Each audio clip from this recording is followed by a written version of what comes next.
All right, here with Northern Iowa's Doug Schwab. Or not opening day, I guess day zero, kind of the Big 12 tournament. You guys are getting a workout in, play a little football game out there, and then now drilling and stuff. But kind of, Coach, talk a little bit. I guess give us a little bit of an assessment of your season. A really incredible dual season and good run there, and now you're rolling to the postseason. Just kind of talk about what this year's been. Yeah, like. I think. I mean, we definitely had a quality, regular season. Guys competed well, and we were very consistent.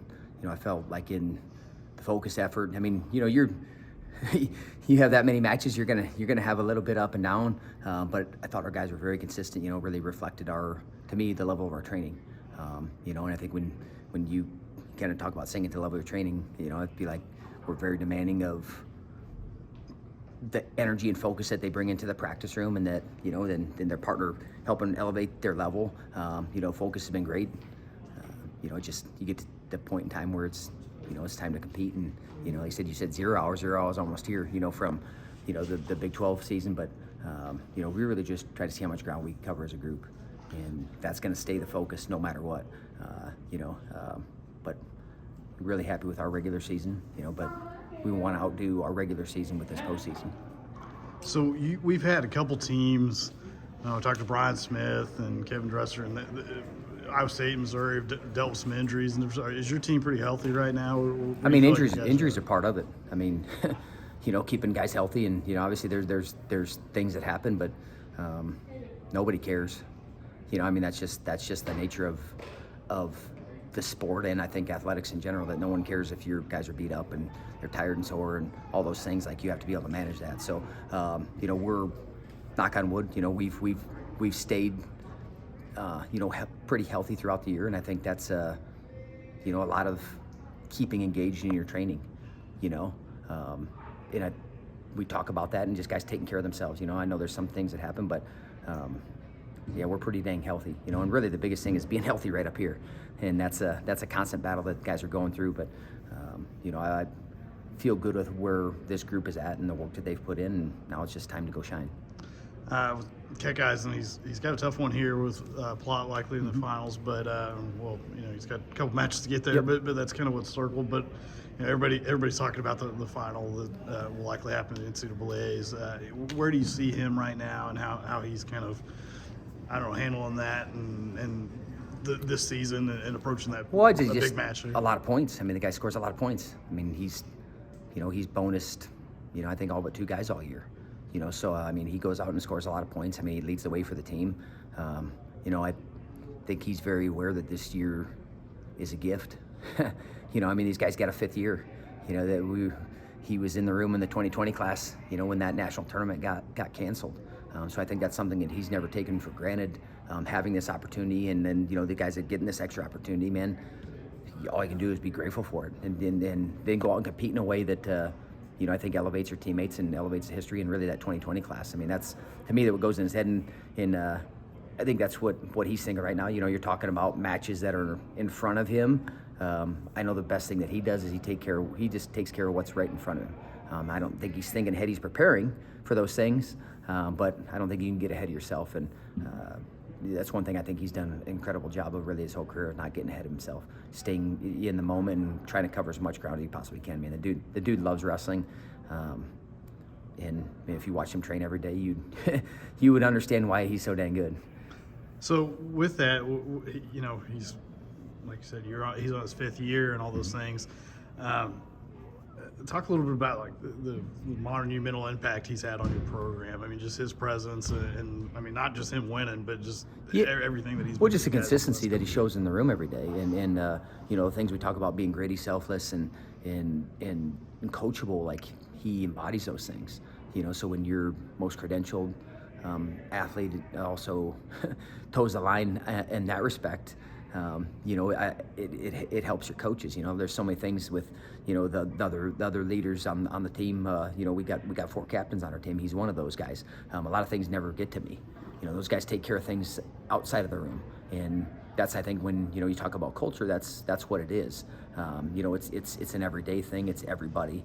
Everyone feels a part of this thing, and he's an easy guy to point to, right? Just look at the credentials that he's had, but he also has lived it. It's not talk.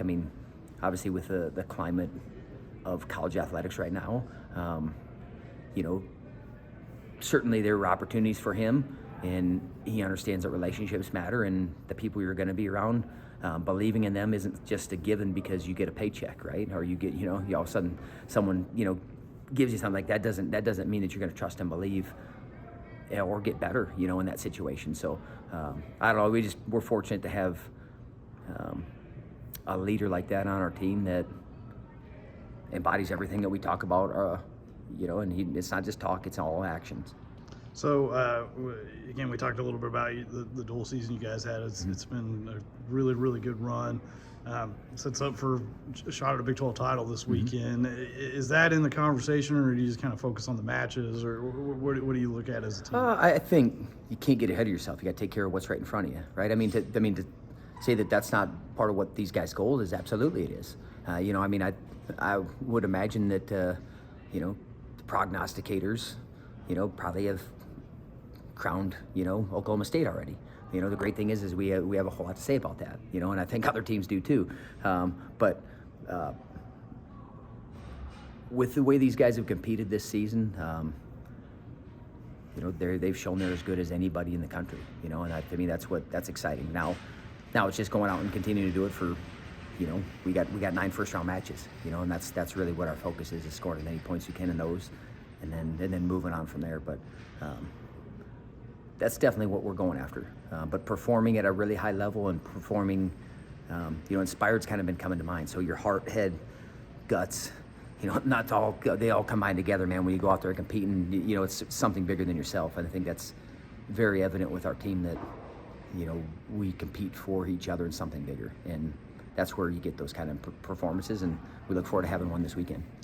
You guys have had a couple of years in the Big 12 now, and it keeps getting tougher. I mean, Missouri came back a few years ago.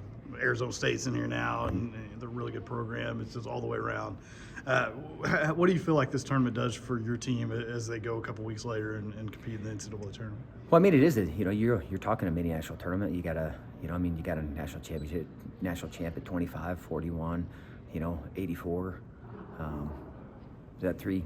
Try to think of. I don't think I'm missing anybody that's won a national title. Keegan O'Toole, so that's my bad. He's got 2 of them. So, you look at that and then the depth within it. But that's what you want. You want to have a conference that is working to rival the Big Ten, right? Because I don't know. I think iron sharpens iron. Somebody like, well, you get beat up in that term. Like, well, I think you have to challenge yourself and see where you're at. And I feel like this weekend prepares us more for the national tournament. And that's the way I look at it. It's a qualifier.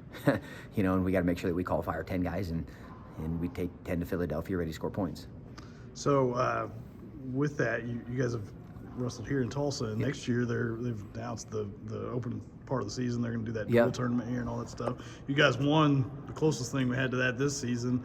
Are you guys planning on participating in that? Like, have you had talks with that? Excited about that? It sounds like, they'll send invites out, maybe early fall. Kind of looking at what teams have coming back, and we certainly would take an invite to it. I love the idea. What I like is that it's, the date's already out there.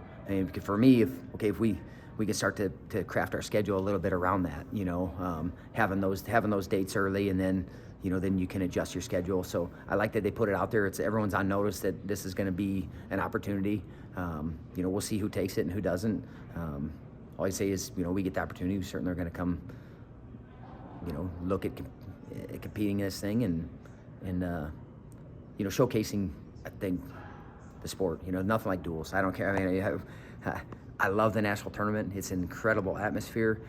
But I just look at some of the fans that we've had come this year, and a first-time fan, when they come to a duel, how engaged they get and how much they can understand it. And, it's packaged really well. You got about 2 hours. I just think there's a lot of things that we got to continue to think about with the duels. And I don't think we'll ever take away from our crown jewel, which is the national tournament. But I think we can certainly capitalize on duels a little bit more, and I think that tournament's trying to showcase that and trying to highlight it, that when you put the best teams out there, man, you put an incredible product and people are going to come watch. Awesome, Coach. Well, I'll let you get back to you guys, but appreciate your time and good luck this weekend. No, thank you.